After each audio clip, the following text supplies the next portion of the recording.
Welcome to another episode of Buy or Bust, the game show where we find 3 hidden gem vehicles here at the auto auction, tell you whether we will buy or bust them, as well as give you our opinion as what they're going to go for across the auction block. And today, Nathan, what are we looking at? We're looking at 3 unique vehicles that are surprisingly off-road capable, maybe.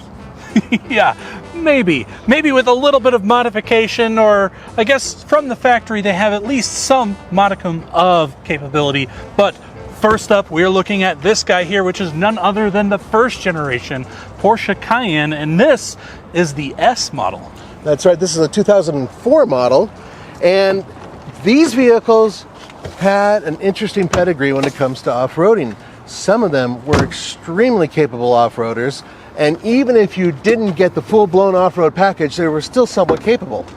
Now, under the hood of this one, which is the S, is the 4.5 liter V8 engine pumping out 340 horsepower and about 310 pound-feet of torque. Now, this was kind of the middle child. The entry level did have a 3.2 liter V6 with 247 horsepower. Not super fun or interesting. I think this may be the one to get, although the turbo is even more interesting because that had 2 turbos on it, bumping power up to 450. Yeah, that was a monster, but these were known, according to what it says, you'll have to look it up on Google, to be relatively affordable and relatively bulletproof for a Porsche. And in addition, these vehicles, and this is the important part, did really well off-road regardless of the all-wheel drive system or 4x4 system you put in it. But more importantly, let's check out the inside. Now, the inside of these, I think, is really nice. These seats are surprisingly comfortable. They feel really nice. This one even smells nice, Nathan. Yeah, even though it had a smoker in it, it seems like it's done okay in terms of deodorizing itself. It could be a German thing. But more importantly, the rest of the interior is in really good shape. There are no cracks. Notice the ashtray doesn't close. But everything else works. It wants to stay open. Yeah. Well, it's, once again, German. They love their ashtrays. So everything else seems to work. The vehicle itself, this is not the one with every single whistle and bell, so this is definitely like a middle-of-the-road version. However, I think it's a really comfortable vehicle and a lot sportier than the Volkswagen cousin. Yeah, and the interior feels a little more special, honestly. And I believe you could option the S with a manual transmission. I don't know if you could get the turbo with a manual. Maybe you could. Maybe you guys could let us know in the comments section below. But just like any Porsche, these interiors are they're just really nice, and for the amount of money that you would spend today, it's going to be hard to beat to get something this nice. But Nathan, I want to drive this one, so do you mind if I take you out and give you a tour of our test facilities here? As long as you include lunch, let's do it. All right. What do you think of the interior of these Cayennes? I know I keep going on and on about them, but I will say I owned one briefly, and that was my favorite part. When you look at the exterior of it, it kind of just looks very vanilla. But when you actually drive them and get in, they feel really nice. They feel nice. I'll agree with that. I actually prefer the Volkswagen version. The Touareg? Yeah. I like that. I like the interior better. I like the exterior better. I think it's actually a better looking vehicle. However, if you want the hot one, then you get the Porsche because they tend to have more power and a sportier suspension. The suspension setup on this vehicle is one of the best of its time in terms of a trade-off between comfort and sport, yet you still could properly take these off-road. Yeah, well, I will say, you said the hot version is in this, and you're right in pretty much every way that you can measure it, but I will say the most interesting one is in the Touareg with that V10 TDI. Didn't that have like an insane amount of torque pumping through that diesel engine? Yeah, it was a torque monster, and they are known to be super bulletproof, with the exception of when they needed servicing. Then you pretty much had to get out your wallet, because every time you got it serviced, you could go and buy yourself a used Ford Focus. Now, I've heard otherwise on those TDIs. I've heard that they are quite a basket case, to be honest with you. But I don't know. I'm sure we have an owner watching that can tell us what their experience has been. But we are out here on the test track. We've got the Cayenne S with the 4.5 liter V8. Right. And You know, I've never had a vehicle on this test track get over 50 miles an hour. Do you think I can do it in this guy? I don't think it would be advisable considering that there's water still on it, but Yeah. you could go ahead and do it if you want. Let's give it a try. I'm going to brake torque it a little bit and take off. There we go. It's really got some good kick. 30, 40. Oh, and I'm chickening out. 45. Yep. Couldn't quite get to 50. Sorry, Nathan. No, that's right. But you'll need to apologize to Tommy. He'll yell at you a bit by not testing the brakes before you did that. But I will say this, that the engine sounds really good. There's no hesitation. Transmission seems to be shifting very nice. So this car is in really, really sharp order, I think. I mean, it's got 144,000 miles on it, which is kind of high when you're thinking about a Porsche, but keep in mind, this was a very, very expensive car when it was brand new, and nowadays you can have these for pennies on the dollars. But let's park it up and see whether we would buy it or bust it. Got it. All right, Nathan. So the big question is, the Porsche Cayenne S, would you buy it or bust it? I'd buy it, but I wouldn't buy it for a lot. It's in good shape. The body is actually in pretty good condition. A couple cosmetic issues here and there, but I like the fact that it runs really strong and it's shifting nice. The brakes obviously work. So for the most part, this thing seems like a pretty good runner. Yeah, I mean, you got a V8 all-wheel drive SUV that can do some off-roading and give you some pretty good performance on the road. So I think this is a buy, so much in fact that I actually owned one briefly myself. One of the things to look out for, though, is these brake lines on here are brittle plastic, and a lot of people upgrade them to steel lines. So just a little consumer advice there. But as far as values across the auction block, I'll go first here, Nathan. I'm going to say that something like this is going to go across the auction block at about $5,000. Really? What say you? Oh, Tommy and I both disagree with you. We think this will go as high as $7,000. Yep. All right, that's a bold prediction, but let's see who's right.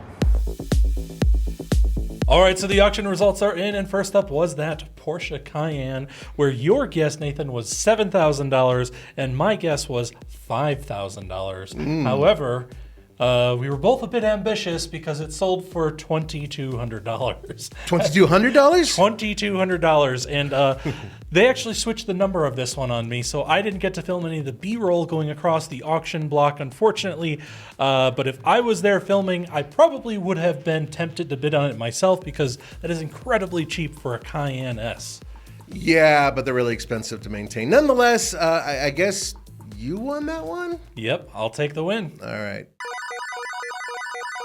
So Nathan, I have to say, the first vehicle I had owned one.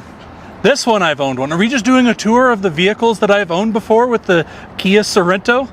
No, but the Kia Sorento is actually a really interesting vehicle. Not a lot of people understand that when Kia came out with this Sorento, and this particular one is a 2006, Yep. these are sort of an old school vehicle. It has an actual frame, like a ladder frame. It actually has a solid rear axle. It's a V6. These actually did really well off-road, and they have a racing off-road pedigree. Yeah, and these 3.5 V6s are generally nothing really thought highly of, but they're pretty darn dependable as far as, you know, SUVs of this era go. If I can get the hood open. Right. I don't know if it's going to open, Nathan. It's like stuck on me. There we go. There it is. But it put out about 192 horsepower, and it doesn't seem like much, but that's a good thing. It's a really under-stressed engine, so it can actually run for a long time. Unlike some of the more modern four-cylinder Kias that have some issues, these are really, really good. And it comes mated to a 5-speed automatic, but if you got the LX trim, you could get the option of a 5-speed manual transmission and 4-wheel drive. That's right, but there's another trick that it has, and I'll show you when we go into the interior. Here we go. All right, let's check out the interior. Uh-oh. Yeah. No, nothing to see here. This is, yeah, let me put that back in there. This is Tommy. This is Tommy's alter ego doing this. So Tommy did this, just so you know, everybody on camera. What are you monkeying this door handle off? Don't trying to pull it off? No, I didn't pull that hard, and it just came off in my hand. So I think if we're going to open this door, we'll have to do it from the inside. So now that we've got the interior opened up and that door handle back on, this is back when Kia was making very simple and basic interiors. They've gotten a lot more fancy nowadays, but I kind of like these old Kias, especially like, look at this pattern seat. It actually looks pretty cool. Almost looks kind of 90s, even though this is a 2006.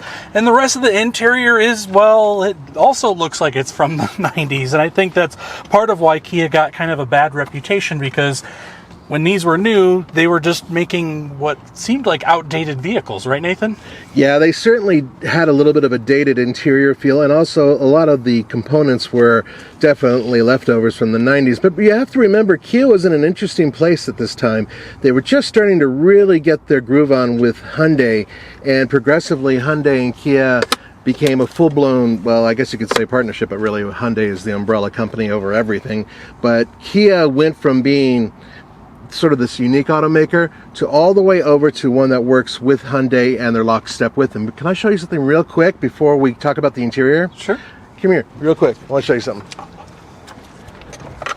So you might wonder why this badge has this oval shape to it. Do you recognize that oval? That oval is identical to the same type of oval Ford had. The reason why is because Kia was contracted from Ford way back, even in the late 80s, I believe, to build some Ford products. And because of that, they used the oval badge. And it just made a lot of sense because you could flop this over and make it into a Ford if you wanted to. Granted, by this time, they were only making Kia products for the most part, and then progressively into Hyundai products. But I just thought you should know, that's why it's an oval. Well, interesting, Nathan. Well, we should take it out for a spin, but I think it is your turn. Since I got to drive the Porsche, of course, you get to drive the Kia. Congrats. Well, that's a great trade-off. Yeah. All right, Nathan. So, you know, I will say I tend to keep an eye out for these because I really did enjoy the one that I had before. But the one that I had before was, well, someone smoked very heavily in it, and it smelled like you were driving around in an ashtray. So I did a video with it and then moved it on rather quickly. This one, I will say, I am surprised. The interior is in pretty decent shape. It is in decent shape, but I'm going to say that there are a couple issues, namely the door handle, that needs to be addressed.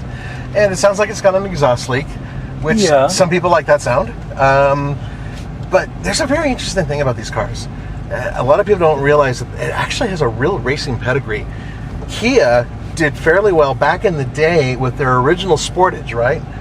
That vehicle it was actually a truck. It had a ladder frame, it had a solid rear axle, and it was pretty robust, and it could actually do well off-road. And they went into a lot of different races, rally raid style, and they did fairly well. Well, once that vehicle disappeared and became a front drive, blah, blah, blah, this came along, and even though this is a larger vehicle, this is the only thing Kia was building at the time that could go into these races. And sure enough, they actually developed one of these into a proper rally raid style vehicle. It did fairly well, and I believe it even raced in Dakar. So it had some potential. Maybe not power-wise, but sure enough, suspension, good articulation. These things can be turned into off-roaders, like really good ones. And it has an actual transfer case. Yeah, so over on the left side of the steering wheel, you do have a proper 4x4 selector where you can select 4x4 high and 4x4 low. But right now we are out on the test track, and I know this is not a performance machine. Nope. But I am curious to see how it performs in a straight line after all these years on the road. Let's see how it does. Do we have brakes? We have brakes that are a little spongy, so I won't go crazy fast, but let's go. Okay.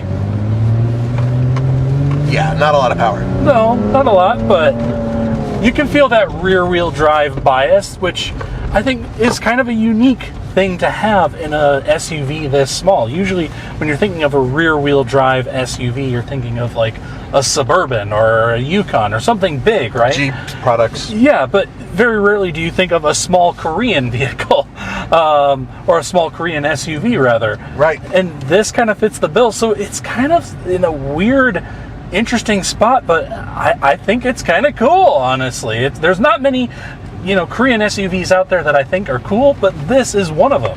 You want to hear a little inside story about this? Sure.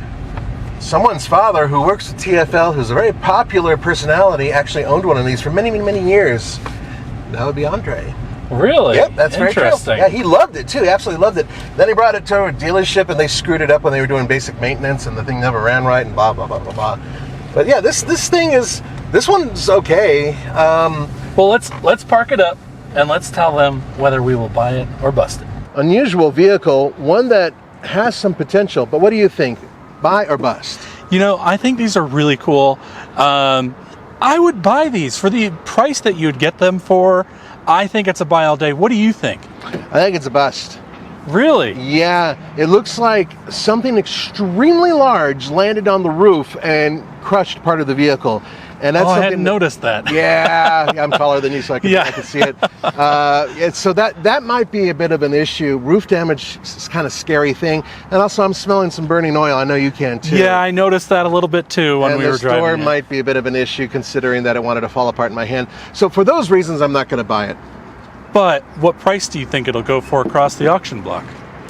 I'm going to say $2,000. I think you're a little bit high on the price there.